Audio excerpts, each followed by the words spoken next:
are recording. This is 5 a.m. here with Timothy Sandberg in his apartment on May 14th, 2013. This is the first of 2 interviews today. Later, I will be visiting Mary Rykhoff Sandberg in her studio. Timothy, to begin with, why don't you tell me a bit about your childhood? I'm sorry, what was your name again? Oh, I'm 5 a.m., remember? That was the time I was born. My parents were creative types. So can you tell me about your childhood? Well, I don't know how to answer that. I was born in Manhattan in 1955. My father was killed in a Navy explosion before I was born. My stepfather came into my life when I was 5, at which time he moved me and my mother, my grandmother, my sister, all to a house in Long Beach. I don't know how to go on with this. Sure. Can you describe your home on Long Island? What did it look like? Did it have an upstairs and a downstairs? Tim is a wonderful man. God help us if we couldn't communicate.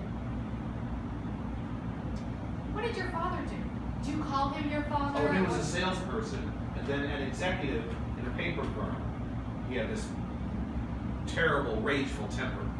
Is there a specific instance where he was full of rage that sticks out in your memory? Oh, one time I dented the car, and I was petrified, and my mother was petrified, and he got up and started to yell, and I screamed that I was leaving, and she screamed that she was leaving, and that's one memory that sticks in my mind.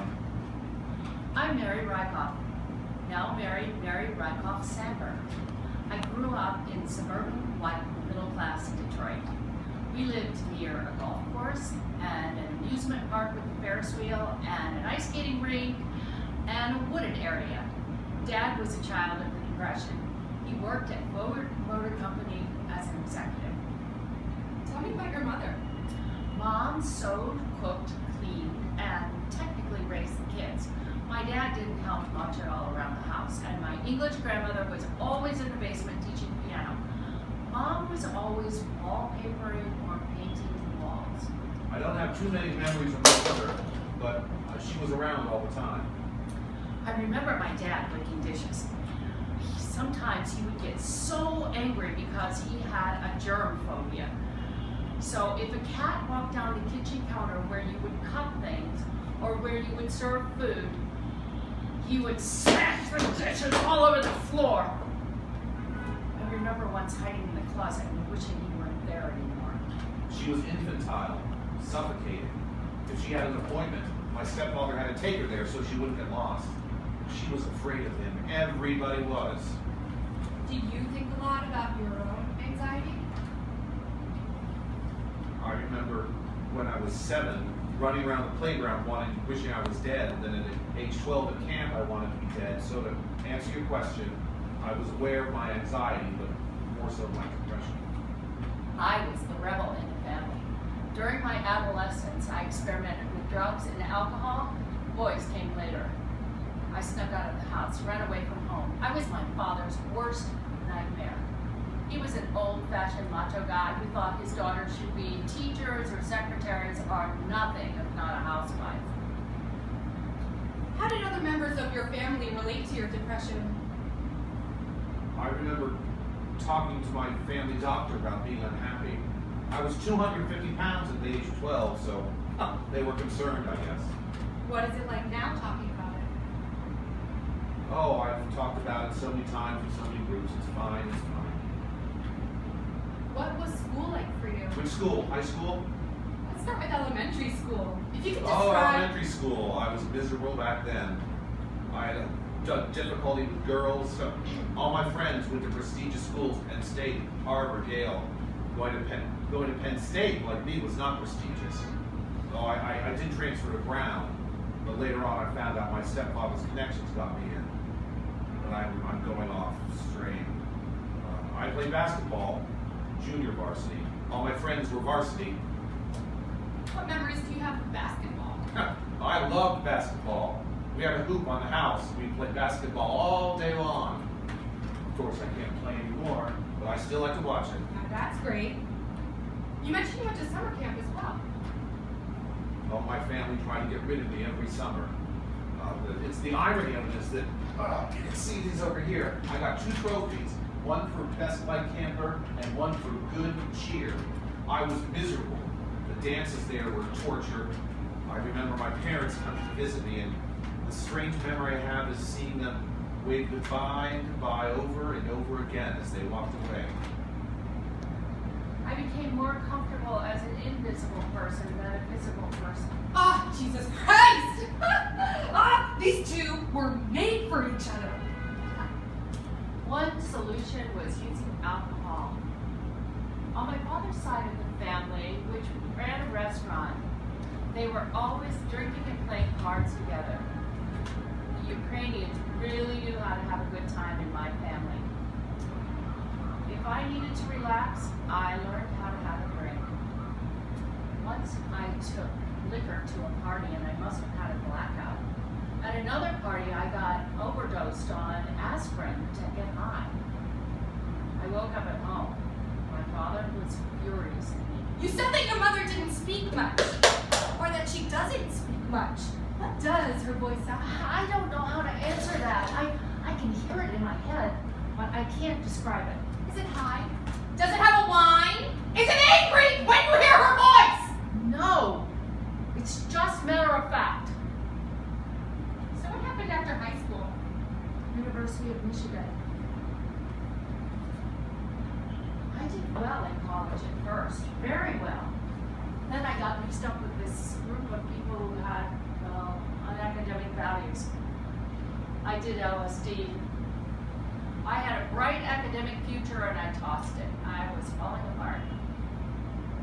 What happened then? My mother and my grandmother came to me and said, "We want to send you to Europe." It seemed like a great idea, but it was clueless. Here I was, a 19-year-old girl, going off to London and Paris alone. So of course I wandered all over the place and got exploited by men. It was chaos. Then I started to paint, and that was great. When I came back, I said I wanted to go to art school. Hello? Tell me about deciding to go to Penn State. Penn State was not my decision. Okay, then tell me how you got to Penn State. Penn State was my stepfather's decision. Can you believe this guy? I didn't choose my school. I didn't choose my clothes. I didn't choose the shampoo I used. I was a person without needs. Oh, I went to Brown and I started drinking a lot. Oh, there was this girl. I thought I talked her fine when I was drunk, like, "Hey, Mayor, what's poppin'?" But when I was sober, my voice would crack. I started to drink heavily. Art school felt exactly right. Although art schools have their problems because they're these collections of people, wild children who do drugs and alcohol, and I fell deeper into that subculture. I don't mean to cast aspersions because it was a great group of people. It was liberating. It was exciting. I got to know the world and I became a liberal. I dropped out of Brown after half a semester. I didn't know I was there. I started to drink heavily. At that time, in this country, there was not a focus on alcohol. I had a breakdown, and they didn't ask me about alcohol at all. For the next 5 years, I was in and out of hospitals and shrinks, and they had me on some very strong psychotropic medications. Believe it or not, I still see a psychiatrist today. I had to get out of Detroit, so I went east. I was in Boston when I got the call. At the age of 25, I started to get myself together with the help of AA.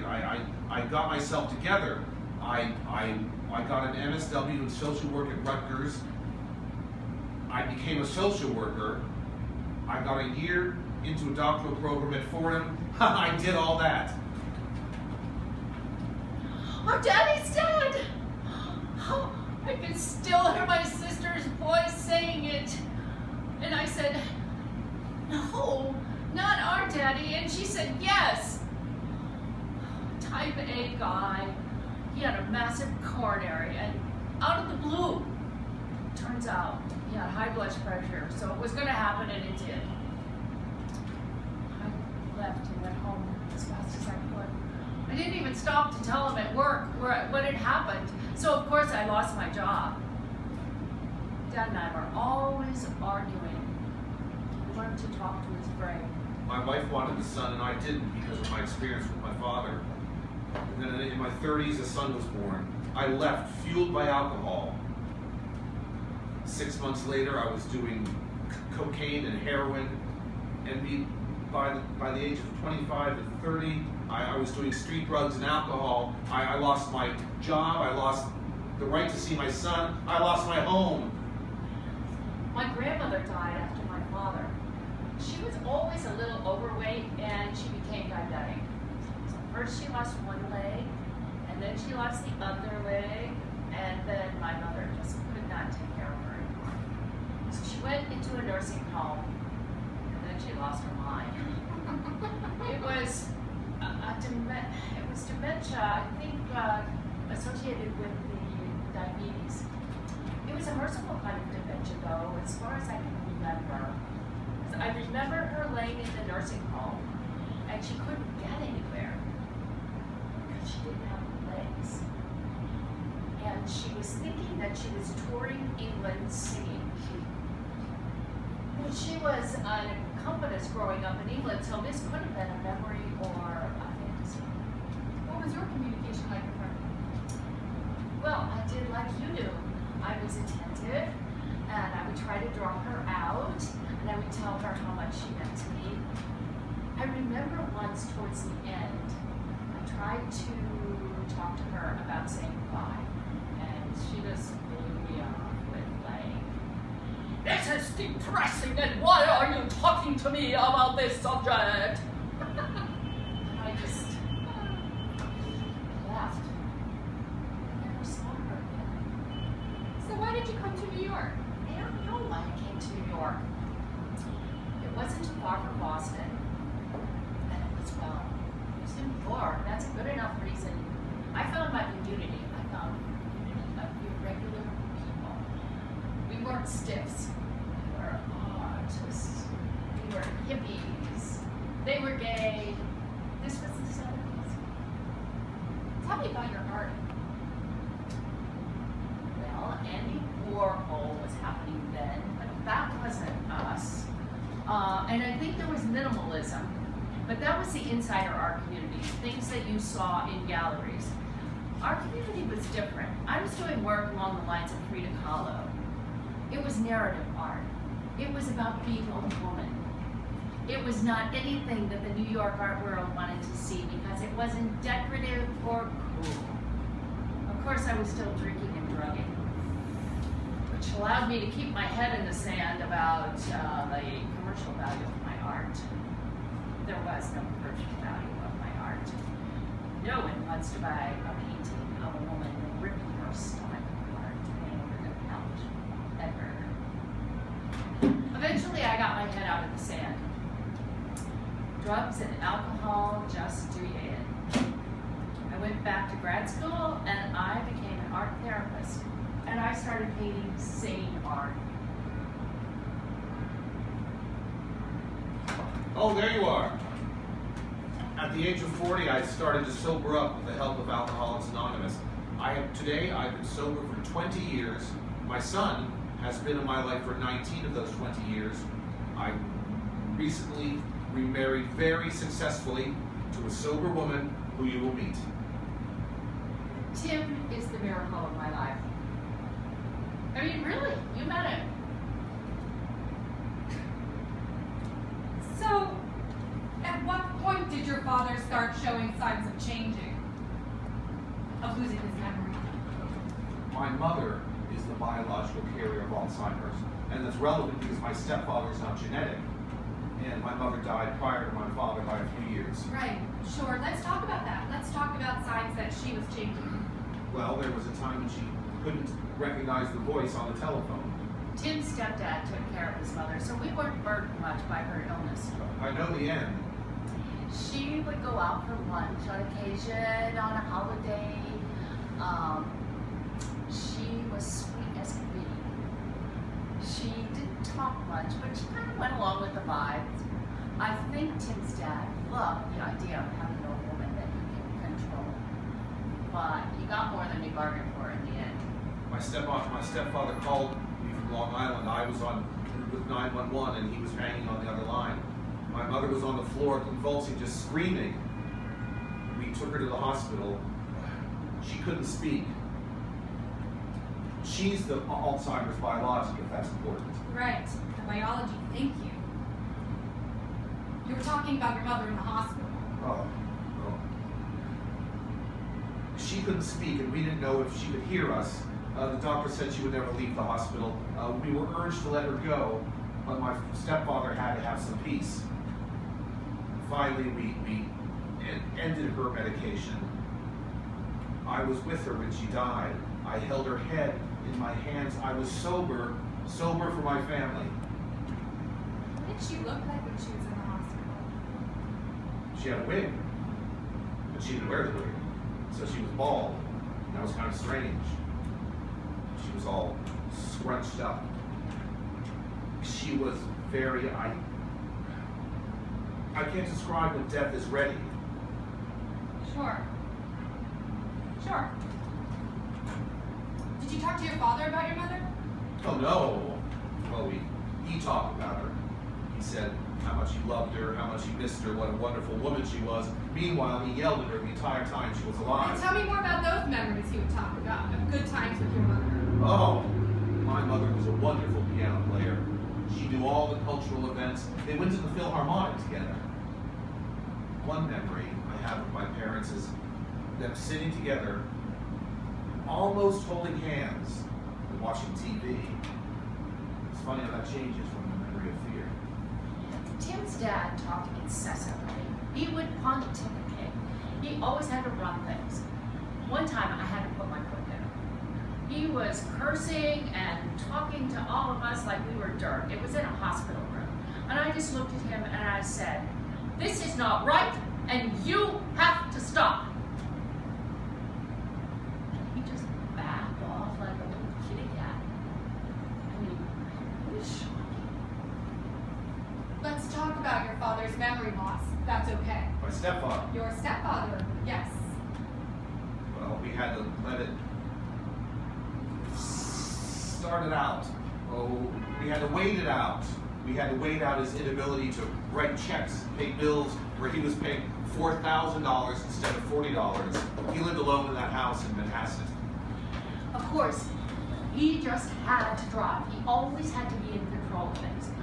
At one point, we were all riding with him and he nearly drove us into another car. That was a big red flag. So we tried to take his car away from him and it got really ugly. Even his doctor wouldn't support us in this. We finally confiscated his car and hid it. We take him to the diner and he sort of socialized with the other people, but then he started mumbling. We all knew that he needed assisted living, but he was never going to agree to that. He was not too with it at the time, fortunately. So we took him to an assisted living place, and he loved it. And then we were all about ready to go, and we said, "Okay, we're leaving, and you're not coming with us." And he raised hell. But the attendant said, "Don't worry about it. We can handle it." You know, so we checked him in, and we left. The guy said, "In 2 weeks, you'll be fine." 2 weeks later, he was happier than he'd been in his entire life. With Alzheimer's, you become angry or all of a sudden a nice guy. Everybody knew his name. He was finally, at this point in his life, the prince of the house. These were the best moments of his life. He would joke around with the hospital attendants. He would shoot and they would reciprocate. He was conversant without anger. I had long talks with him during the week. What would you talk about?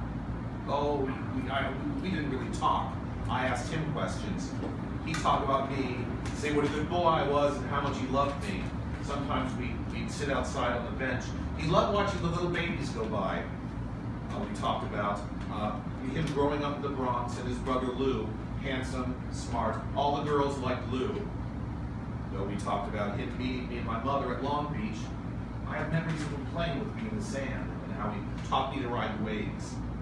We talked about basketball, all city. He was all city. We talked about his wife, my mother, and how much he loved her. What a wonderful woman she was. Did you ever put your arm around your father's back? Or anything like that? Lots of times. I'd hug him, and I'd help him move around a bit. Did he ever say anything strange? He was 85 years old and still attracted to women. In his assisted living facility. In his assisted living facility, still attracted to women. Really?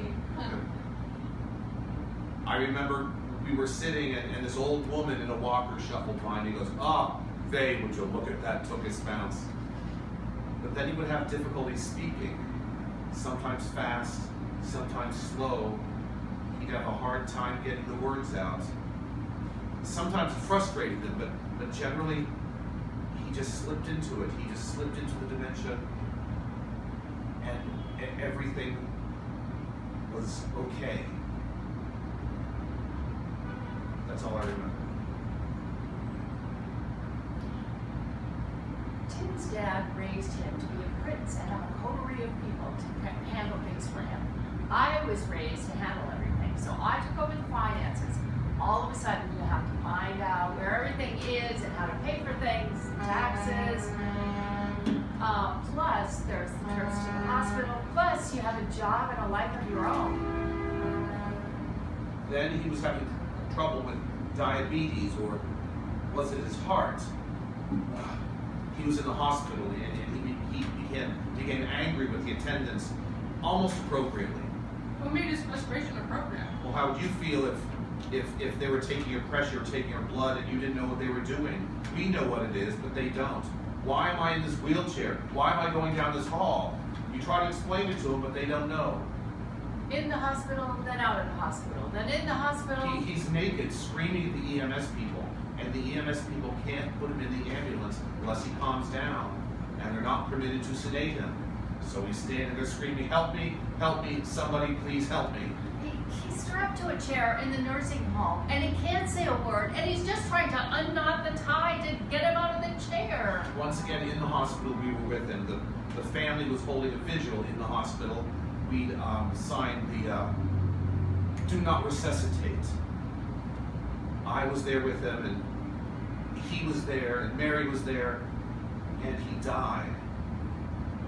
Actually, the memory I have of my mother is that she couldn't find the words. She was choking and she was gasping for air. Wow. Well, that's the kind of thing that happens. Tim's parents were lovely to me. He's Jewish, you know, full blown. Oh, I don't mean Jewish in the religious sense. I was baptized a Catholic, but I'm not religious. But we were from different cultures, and they were so accepting of me. I treasure that to this day. So your father eventually passes away.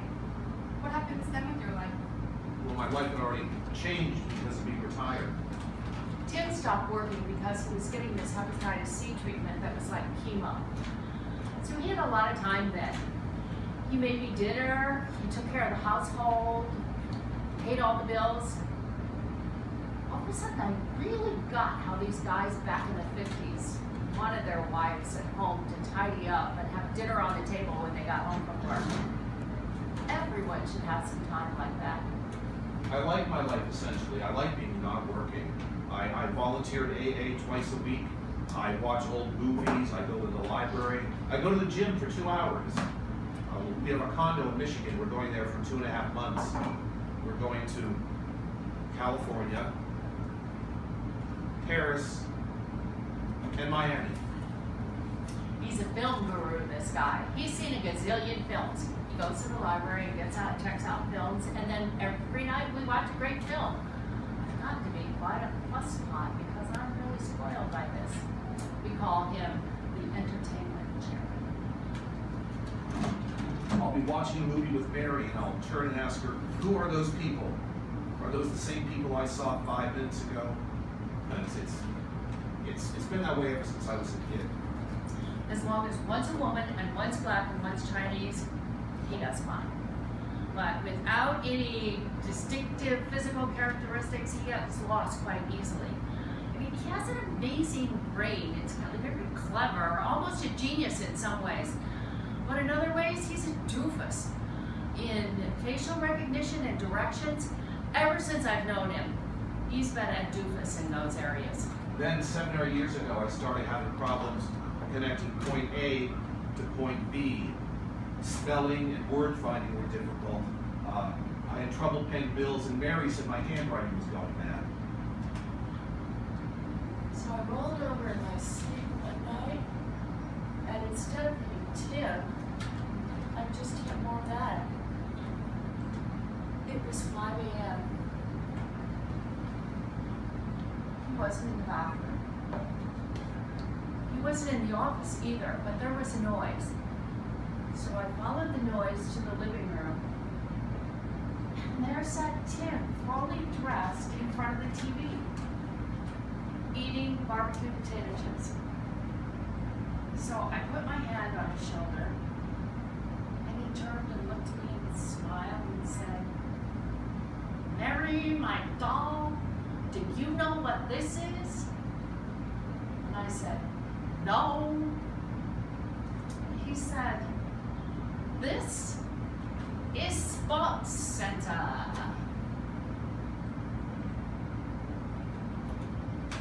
I had mental testing and was found to have mild cognitive impairment. Then 3 or 4 years ago, I had some more testing. They tested on spelling, confusion, finding words and following things in stories. This time, they said I had urban Alzheimer's. Can you describe those tests in a bit more detail? Questions with the stories. Well, there's a story about someone going shopping and going to a picnic. The questions are, what did they see? What did they say?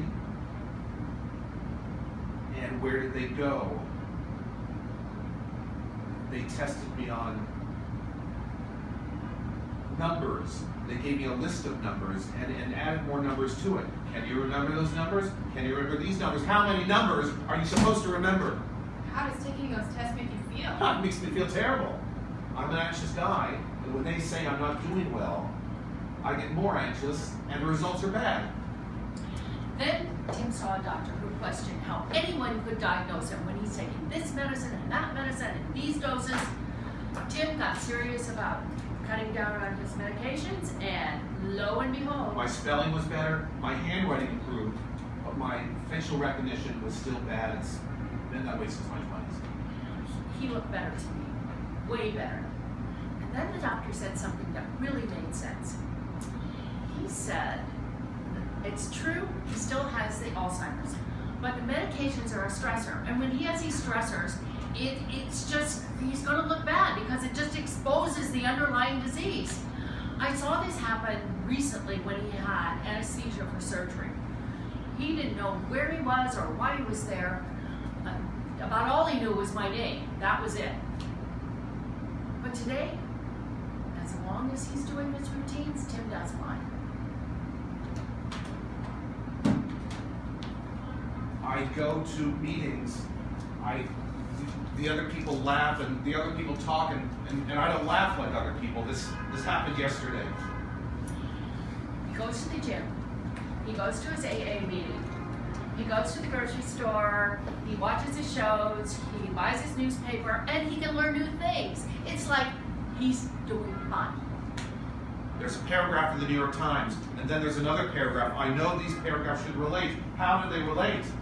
Say we're in the sweet spot of Alzheimer's because Tim is out and about. I go to meetings, I see these people, and like I said, they laugh. I laugh differently. I said this happened yesterday. He's happy, I'm happy, we both have our lives, and it's good.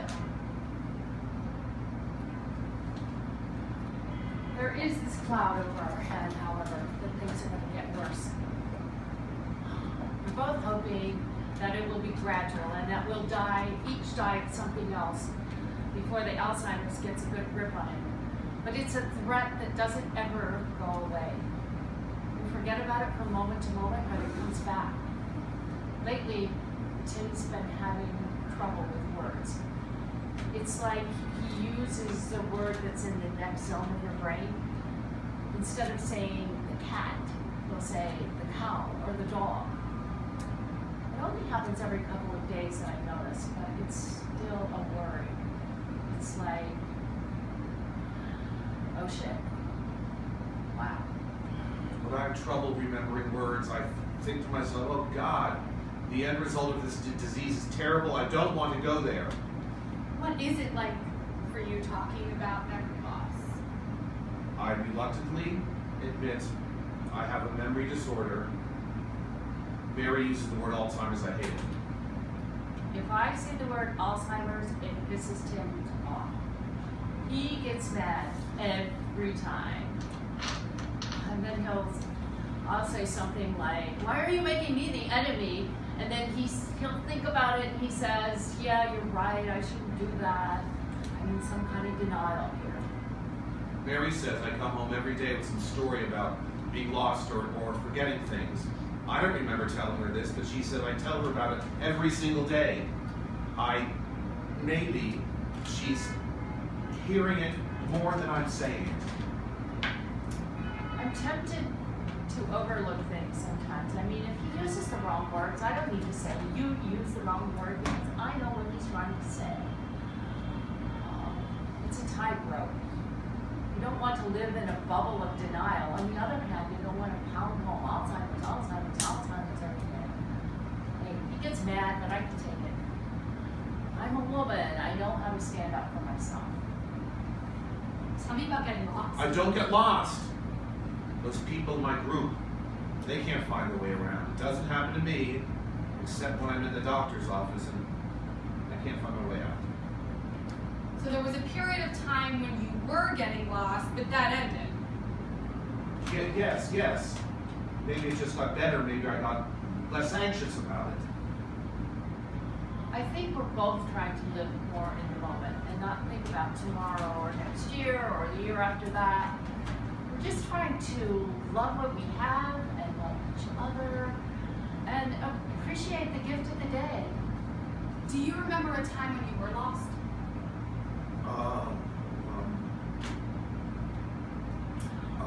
When I do think about the future, I do a number of scenarios. I'll give you 3 that come right to mind. Yes.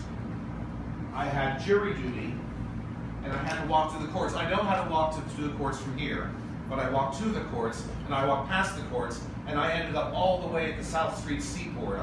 I started to panic. Where was I? What about the courts? What about the time I was supposed to be at the courts? One scenario is that I drop dead and Tim is left. What will happen to him? So I've given him a variety of orders to go through. He has a son in California, and I know if Tim were in trouble, his son would take care of him. If it happened tomorrow, financially, he'd be okay. Emotionally, he'd need a lot of help. But he's resourceful. He knows how to ask for help. I wanted to ask people for directions, but they want nothing to do with you. They have more important things to do. Finally, this very nice woman, she said, you're 25 minutes from the courts. I said, really? She said, yeah, you have to take a subway to get there. The second scenario, I'm trying to avoid the scenario I don't want to think about, is that we both live and things have moved along gradually and we can adjust.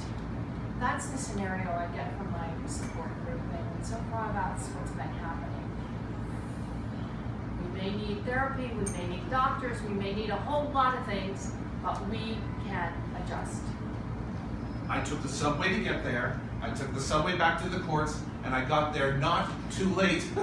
It's funny how I walked all the way down to the end of Broadway. How long ago was this? 2 weeks ago. Then there's the third scenario. I can't think about this. There's this thought I have that I'm with Mary and I don't know she's there, and I got to keep that thought out of my head. Is there anything else you want to talk about in relation to your life, memory loss, anything? I hope my memory loss continues to be slow. Yeah. Yeah. I met a man once when I was going to AA, where you're not supposed to go to meet people, but it happens. He was handsome, and I thought,